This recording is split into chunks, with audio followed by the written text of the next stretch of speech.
Hi, this is JJ DiGeronimo, the CEO of Tech Savvy Women, and I am here today with another fabulous woman in STEM.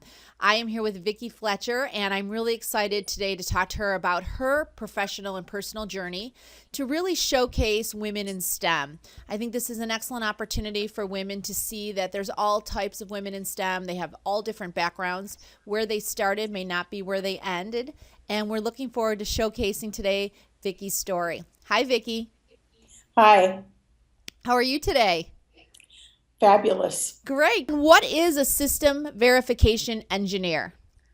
Um, uh, for the company I work for, what that means is that we are the last QA before bits go into production. So we're a cloud company, and we host our customer solution in the cloud. Uh, so our operations group has a very vital role to play, and they are extremely busy. Our group takes real metal hardware and tests the code in a very production-like environment, in ways that other QA teams don't test. We look at the way the code will interact with the hardware.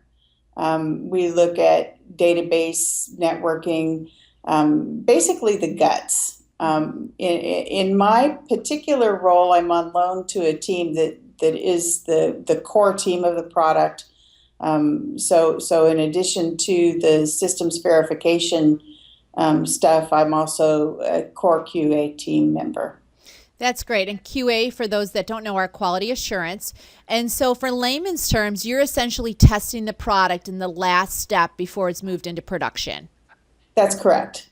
That's a great role, and probably not one you started in. Uh, So, yeah.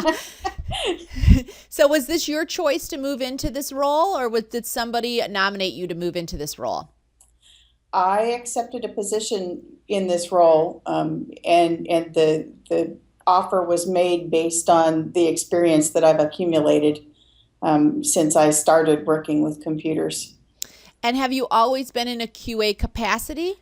No, no, and in fact, it's my experience as a systems engineer previous to QA that has made me fit for this role. That's great. And it's something that you were excited about? Oh, very much so. Yeah.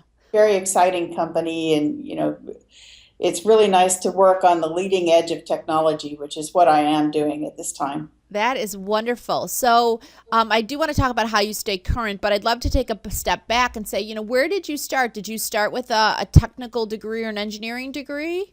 I didn't. I was home for 11 years with children, and situations made it necessary for me to look outside that, Hmm. and I didn't know what I was going to do. I decided to go to school, and to go to school, I needed a computer, and I went to buy a computer, and I ended up working for the store that I bought the computer at. It was really kind of amazing because I was short on cash, and I said to him, I need to come and talk to you about getting creative. And he said, well, don't come this morning. I'm interviewing. And I said, for what? And I started working for him, just putting computers together. Within a month, I was selling computers for him, and he moved on and opened another store. So I began running his store, and doing everything from building the computers, selling them, paying the bills, advertising, basically running a business.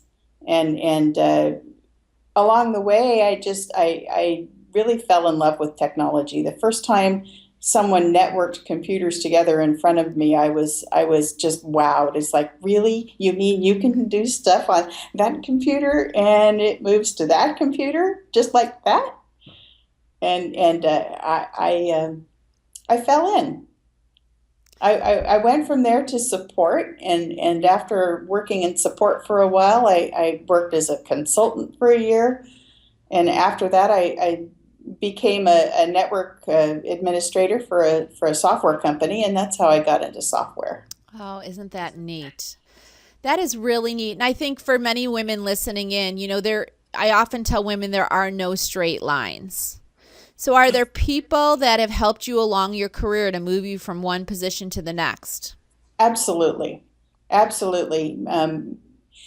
One of the things that has been really beneficial to me is to always make sure that if someone helps me, I find a way to pay it back because that gets around. Mm-hmm. And when in the software world, when I started asking people for information, because no one's born knowing this stuff. Sure. Um, I would ask for information, and busy people, the ones that have the information, are so busy, Mm-hmm. and they'd be reluctant. But then I would take anything they gave me and I would document it, or I would become the new expert on it and take load off of them. And when they realized I would do that, they would fall all over themselves to promote me. And so absolutely I've been helped. Wow, Vicki, that's a great life lesson, is to really, one, find the people that know the information, and then two, work to help them, right, in their journey and their career path. And it's a reciprocal. Once they recognize that, they then help you. And it sounds like you go above and beyond in most situations. I do try. That is I don't like being run of the mill. Mediocre is not a title I enjoy. Right. That's great, though. I think that's great advice for women listening in, is that, if you don't know something, dive right in, get to know everything you know about it, and then help people further their careers, and they'll help you. I mean, that's just so many nuggets of information right there. What other advice would you give young women either considering going into a STEM degree or in a STEM degree looking to make a move? Absolutely do not be afraid to try anything. Nothing will stand in your way more than fear will, and you should never let fear get in the way of trying something new. No one is born knowing this. I said that before, and I'll say it again. No one is born knowing tech, and we all start from the same point at some time, and just getting started in it and finding out what fascinates you, because tech is stimulating. Mm-hmm. It's never boring. Mm-hmm. There's boring tasks, but there's always interesting things to do. My career has ranged from doing networking stuff, doing release engineering, doing quality assurance. There's so many places that you can play. That's so interesting. I hear some, and I do some high school programs and such, and oftentimes they say, well, do what you love, do what you love. And what I try to encourage these women is that, the goal is to align yourself to do things you love. But in the process, oftentimes you have to do things you don't love to get to where you do love. Have you had situations where you had to take jobs you weren't crazy about, but knew that they would get you? Certainly. Absolutely. My career, for the most part, has been moving from one opportunity to another, and from the outside, it kind of looks like they just fall in my lap, and maybe they do. I don't know. I'm very blessed Doubt in it. what I've been able to accomplish, Right. especially from where I began. But I've also made some pretty fearless moves, and I have taken the attitude of looking at a situation in a company where, any place where I am, I look at what's a mess, what is out of order, what really is awful. That is where your opportunity is to shine. And when you find those opportunities, you can do the things you're good at, and really carve your niche by doing what you're good at. And what you end up with is a job description that is written for you, and then people will ask you, how did you manage to find a job that was so perfectly fit for you? I made it. Right. You started doing some of the work before they knew they even needed a person in that role. That's right. That's I right. love it. I love it. I always say to folks, and I just did a graduation speech last week, I said, you always want to do more than the average person, which you mentioned.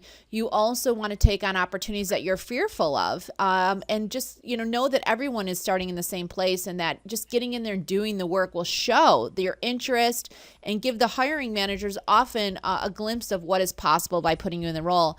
And your next point was really, wherever there's a mess in the organization and you think you have the skill sets, or at least some of the skill sets to clean up, start working on that. And magically, a job appears aligned to you. Absolutely. Those nuggets of advice are incredible and helpful to women of all ages that are really fearful to put themselves out there. Well, one other thing I'd actually like to say, and that is that 1, 2 years, 3 years before I started working with computers, if you would have told me what my career path was going to look like over the next decade, I would have thought you were out of your mind.